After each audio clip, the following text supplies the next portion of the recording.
Hey guys, so this is my third time making a video about some of the games I played recently. I feel like I should start numbering this series because I'm running out of titles, but before I get into it, I just wanted to thank you guys for subscribing. I recently passed 500 subs and I've been really happy about it. I never thought that so many people would subscribe, honestly. I know it's super small on YouTube, but I think it's something. Thanks again. Now on to the video. First is Donut County. This is an awesome game because you literally play as a hole in the ground and your goal is to swallow everything up. You start each level by consuming small objects like rocks, grass, and fish, and it doesn't take long for this to escalate to animals and houses. There are a few puzzles in some levels, but nothing becomes too difficult. I loved the concept of the game because it reminded me of Katamari Damacy, even though the game has a smaller scope. The story takes place in between each level, with the residents of Donut County sitting 999 feet underground. These cutscenes give context to the levels because the animals talk about how they fell in the hole, and they make sure to blame BK, the main character.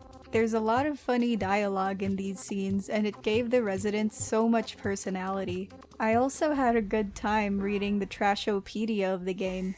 Each time you complete a level, you get to read about the items that fell into your hole. Some had normal descriptions, while others didn't make sense. It was all great. I ended up really liking Donut County. I loved the low-poly art style and the lighthearted story. It took me about 2 hours to beat the entire game. I kinda wish it was longer though, but I got the game during a sale, so I thought it was a pretty good deal. If you want to relax and play an unusual little game, I think Donut County would be a really good pick. The next game is Little Misfortune. So you play as this little girl named Misfortune. Yeah, that's literally her name, and unsurprisingly, her parents aren't that great. She starts hearing the voice of the game's narrator in her head, so she gives him the name Mr. Voice. He then tells her that he prepared a game, and if she reaches the end of it, he'll give her eternal happiness. Misfortune agrees to the deal so that she can give it to her mom. I felt like I was playing through a messed up children's storybook most of the time. It's definitely not a game for children. There's a lot of death and other inappropriate stuff, and the humor ranges from dark to lighthearted. It's a linear, story-driven experience with very little gameplay, so it's not going to appeal to everyone. It does make it very easy to play through since it's only 3 hours long, and you'll be walking on a straight path most of the time, examining objects. Occasionally you will have to make choices, which will place Misfortune in different situations. I don't think it changes the outcomes though, because the game only has 2 endings, but I thought the game was decent overall. The story was alright, and it didn't feel like it dragged on or ended too quickly. There are only 2 characters, but they held the game up very well. Like, I adored Misfortune. She was such a sweet little girl, sprinkling glitter everywhere, even on questionable things. I thought the dynamic between Misfortune and the narrator was entertaining too. Both characters were written well, and the voice actors did a fantastic job. It's so hard to talk about anything beyond this because of spoilers. So much of the game relies on the story. Overall, Little Misfortune was an interesting game. I ended up playing it in one sitting because I had to see what was going to happen next. Now the third game I'll talk about is Friday the 13th. This game is really campy, but not in a way that the movies were. I mean, just look at how every match starts. A group of teens are doing nothing, then here comes Jason with dramatic music. One dude makes the face, and everyone runs away screaming. Up to 8 players can join each match. 7 will play as counselors, while one of them will randomly be selected as Jason. I can only talk about what it was like when I played as a counselor because that was all I got. I played multiple matches for 6 hours, but for some reason I never spawned as Jason. Oh my god, why am I never Jason? It made me sad because this is Friday the 13th. Jason is the main attraction. He also had some really cool kill animations, like he could execute someone in so many different ways, and they were all gruesome. As a counselor, you'll need to find a way to survive the match. Depending on what objectives you choose to do, it will result in you calling the cops or fixing a car or a boat to escape. The tricky part is surviving. All of these objectives require you to search cabins for items. This was the least fun part of playing as a counselor. A lot of times I would be searching through every drawer in a building just to find out that there was nothing useful there. It doesn't help that playing as a counselor felt really sluggish. You can run, but walking is safer because the stamina in this game replenishes very slowly. There are weapons out there, but their usefulness depends on the situation. Jason can't be injured, he can only be stunned, so you're doomed if you use them while you're out of stamina in the forest. Despite the jankiness, I had a lot of fun, especially when my group got people who communicated in the chat. It greatly enhanced the experience because Friday the 13th is a game that needs coordination for everyone to survive. My group was lucky to have met some cool people who made the objectives easier to complete, and I was surprised that a lot of the people we played with were actually thoughtful. Like, most of them could have easily driven away by themselves after fixing a car, but they waited until more people could get in. Some even went out of their way to save others from Jason when they were so close to escaping.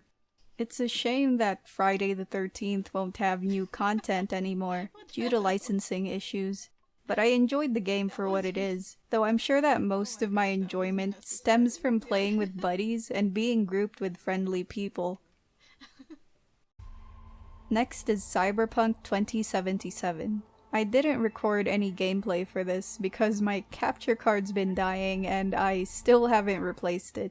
But I did save a few clips back in December via PS4 share. I felt like it would have been a waste if I didn't use that footage to talk about the game, even a little. I recently finished the main story too, so I figured this would be a good time to include the game in a video. Like many people, I've been waiting for Cyberpunk 2077, but I never really followed the hype, and I think that not knowing too much about the title, other than it being a cyberpunk RPG game, made me enjoy it so much more, because I didn't know what was going to be in the final product. I did have some expectations since I loved The Witcher 3. I was hoping to find a similar level of quality with the story, quests, and characters, and in some ways, the game delivered. So in Cyberpunk 2077, you play as V, a mercenary doing odd jobs in Night City. You get to customize V and choose between 3 life paths, which determine how you start the game. I'm very biased when it comes to the cyberpunk genre because I love the aesthetic. Even with the blurry graphics on the base PS4, I was mesmerized when I finished the intro to the game. The atmosphere was so thick that it felt amazing when I was exploring the sprawling neon city. When I wasn't vibing in my red bike, I was just running around the streets soaking everything in. And because I explored a lot,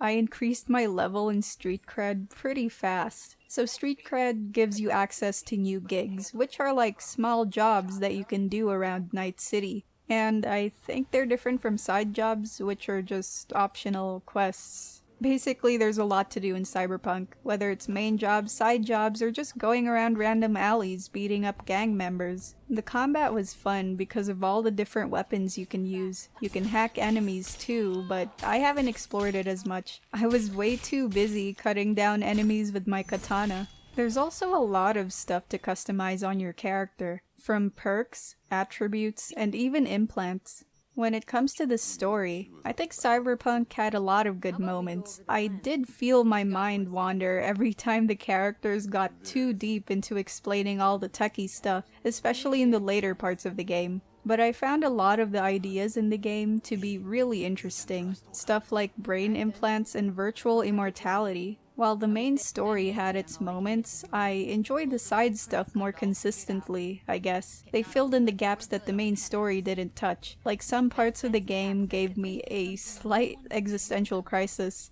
but then I would come across some side quests that would push it even further. On a lighter note, some of my favorite moments in the game were pretty slow-paced. Like, I loved hanging out with the characters and learning more about them. A lot of them were very interesting.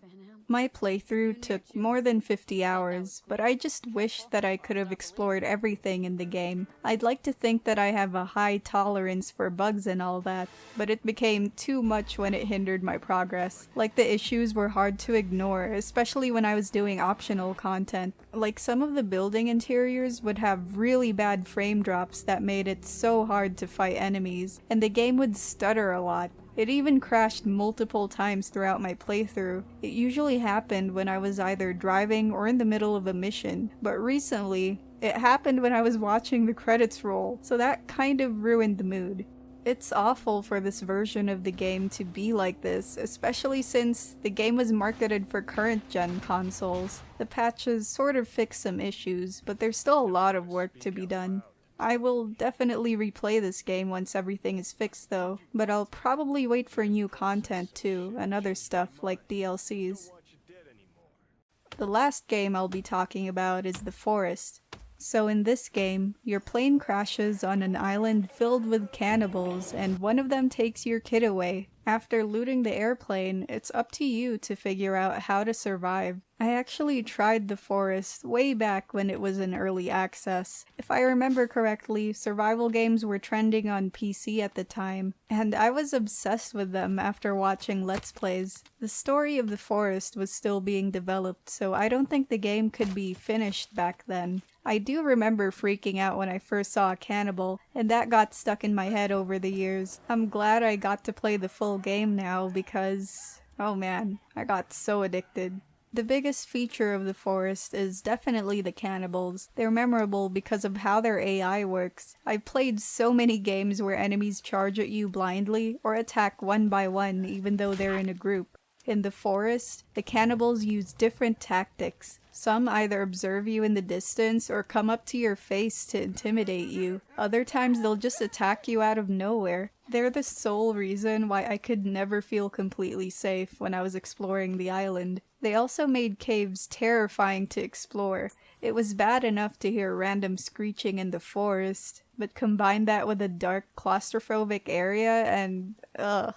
Since this is a survival game, gathering resources is a huge part of the experience. One of your main items is a survival guide, and it contains a lot of information as well as tools and structures to build. Crafting in this game was interesting since you can look at all the items you have in your inventory. Combining individual items was tricky though, especially when I had a ton of stuff collected later in the game. I'm thankful for the wiki because I never would have figured out how to combine the more complicated items. Another thing that I loved about the game is the environmental storytelling. I really enjoyed discovering the secrets of the island, and reaching the final part of the game was just wow. It explained a lot of things.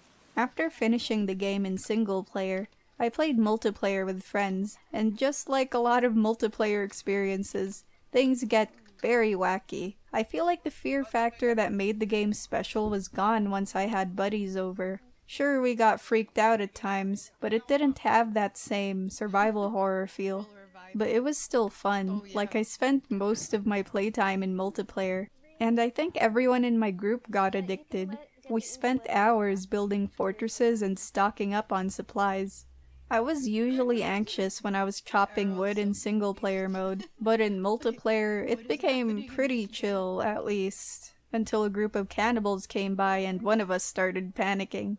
I was surprised to see that the main story of the game can be completed in multiplayer too. We ended up exploring caves, hunting for essential items, and going through the ending multiple times just so everyone could experience it. I thought it would be tiring to go through the same sections, but it was fun, especially when I got to see how each newbie reacted. My playtime for The Forest totaled to nearly 60 hours. Shortly after finishing the story, I looked up the sequel, and I've been excited ever since. Sons of the Forest has been looking really good, so I'm hoping it'll be just as fun. Let me know what you thought about the video. I was actually going to include 2 more games to this video, but the longer games took a lot of my time. Maybe I'll talk about shorter games in the next one. Oh yeah, and if any of my friends are watching this, thanks again for Friday the 13th and the Forest. It was fun playing with everyone. The next big video I'm working on has dragons, so I hope you all look forward to that. And yeah, thanks for watching, and I'll see you guys in the next video.